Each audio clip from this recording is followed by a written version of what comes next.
Hi, you're watching Floyd Steinberg's YouTube channel. Thanks to Aira for providing the intro music. Aira is some kind of master of the trackers, and look, she's even credited in the Dirty Wave Maid's manual. And what you saw there in the intro was the picoTracker, an open source tracker device, which the developer claims will cost you about $25 to $50 depending on what you have at home. So if you want to find out what this thing can do, and if it's difficult to build this yourself, please join me in this video. Here we go. So, this parcel arrived from down under the other day, sent to me by my viewer Max, who also is a contributor to the picoTracker project. Let's see what's inside. Everything's secured in bubble wrap as it should be. Here's a screen, a 3D printed case, some keycaps and screws, some keyboard switches, a PCB for the keyboard, and the PCB containing the Raspberry Pi computer. Let's unwrap all of this.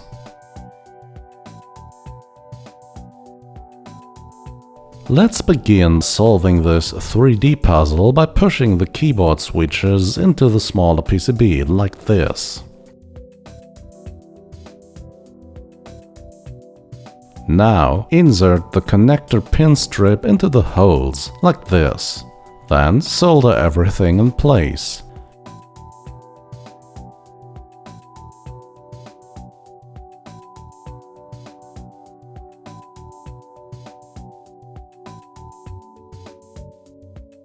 Now we can put this into the case and continue soldering the screen onto the main board. I found it easier to put the main board in place first, so you have no problems aligning the audio plugs and USB port later. Once that is done, you can solder all the pins connecting the two boards in place.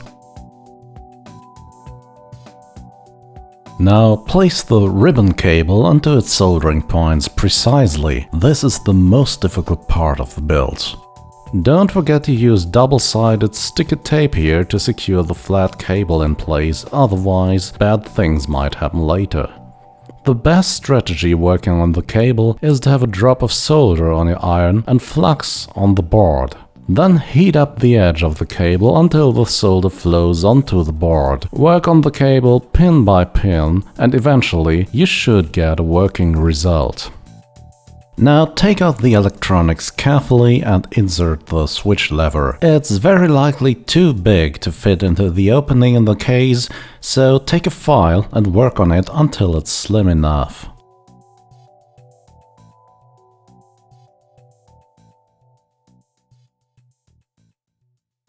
Now place the battery under the main board, securing it in place with double-sided sticky tape. At this point, having taped the screen connector as well would have really paid off, but alas, I didn't.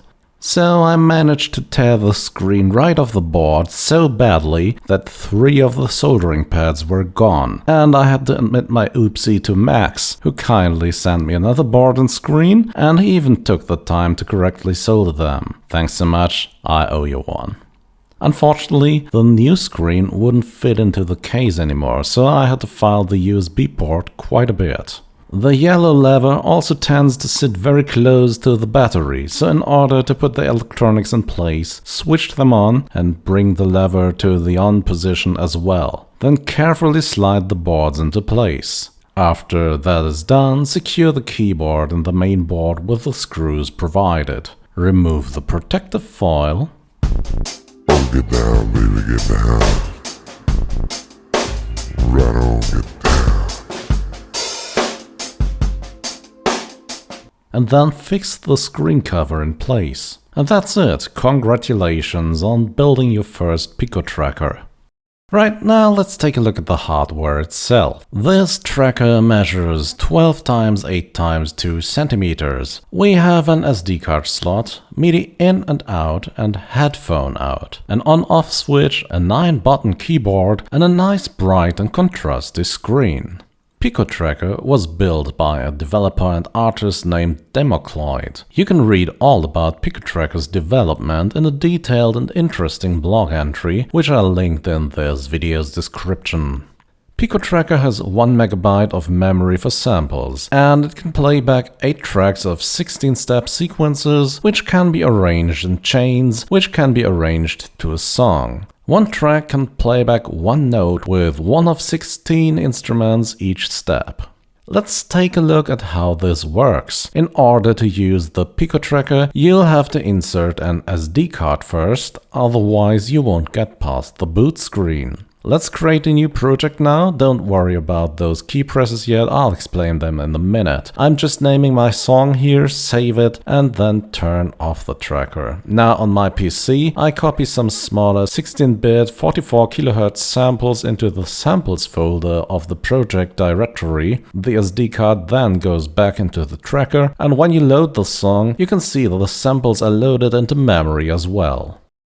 A quick word on navigation. In the bottom left you can see the map of screens. The screen you're currently on is highlighted. These 4 keys here are the arrow keys. Use them to move the cursor around. Down here are left and right trigger, which are like control and alternate keys. Use them to use different functions on the arrow keys, like switching screens or changing values. This here is the enter key, and up here we have the A and B buttons, which are used for starting playback or deleting values or other things. We're starting on the song screen here. Here you can see 8 tracks for arranging chains, and don't worry, I'll explain all those terms later. For now, create your first chain by pressing enter. Press play and you won't hear anything yet. We need to edit the chain we created, so press RT and right to change to the chain editor screen. A chain is a sequence of phrases, and this chain is empty. So press enter again to create your first phrase, and then press RT and right to go to the phrase editor. Before we enter any notes here, let's press RT and right one more time to access the instrument screen. Here you can set up a patch, but all we're going to do here is to select a sample. Cursor in the top row, hold down enter and press the left or right key to cycle through the samples. I'll select the bass drum here and I press RT and left to return to the phrase editor screen.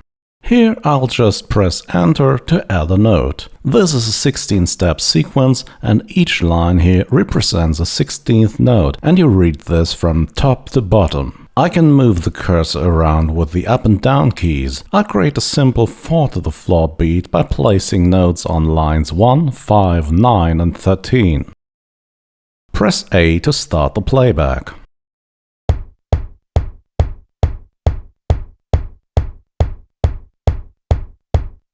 Now let's add a snare drum. Go back to the instrument screen, place the cursor in the first line, then press B and right to select another instrument. Then press enter and right to select another sample. Now go back to the phrase screen and place the snare drum on the 5 and 13.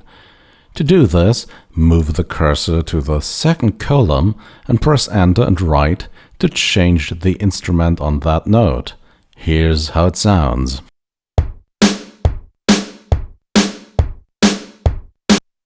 In the same way, add a hi-hat sound. Go back to the instrument screen, add another instrument, select the hi-hat sample, return to the phase screen and add the hi-hat notes in between the bass and snare drum notes. On the first hi-hat note, select the hi-hat instrument in the second column, and from then on, every note you add will use that instrument.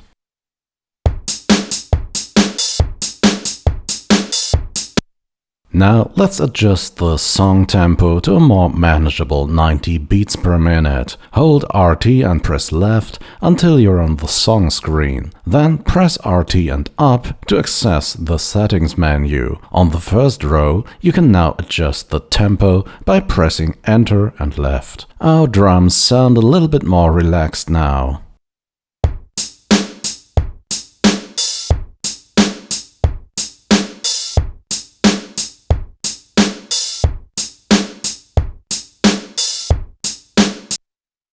Oh, by the way, if you like content like this, and if you want to see more on the picoTracker and other devices in the future on this channel, please do the YouTube thing. And if you're feeling generous today, you can also support me on Patreon, Bandcamp, or you can become a channel member using the button under this video. And if you're a developer and want me to talk about your project on this channel, please send me an email to fs@floydsteinberg.com. Thank you.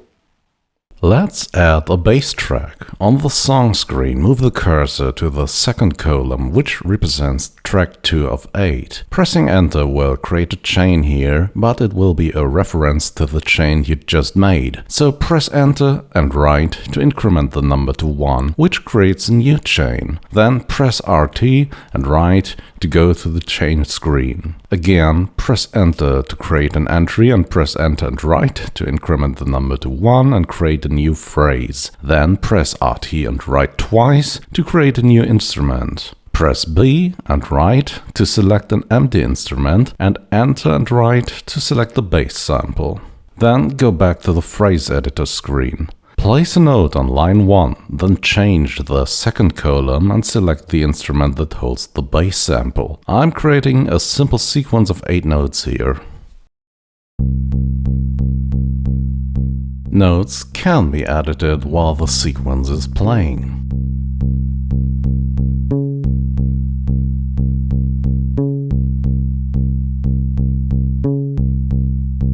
Return to the song screen and press play and you'll hear both chains playing along.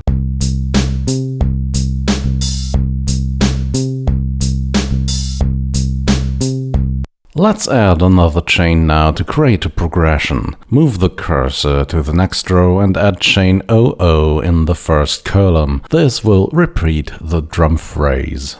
Create a new chain in the second column, then repeat the process of creating a new chain and phrase and add some more bass notes in a different key. Then go back to the song screen and listen to your short bass progression.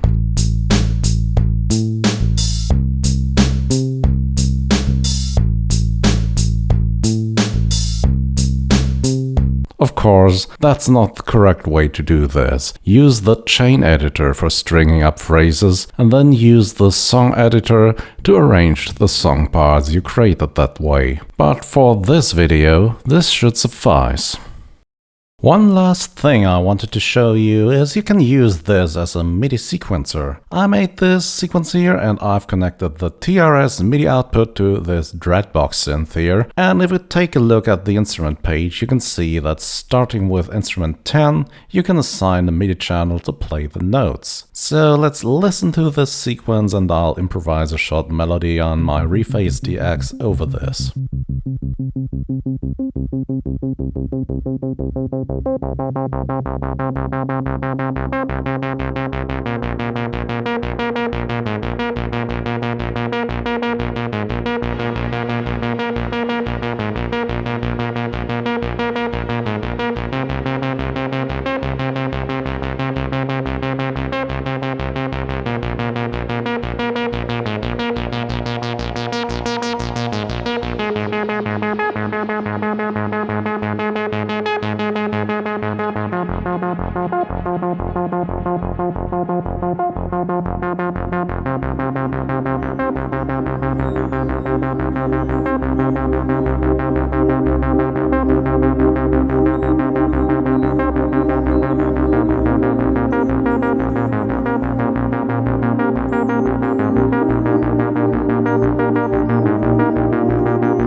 Verdict.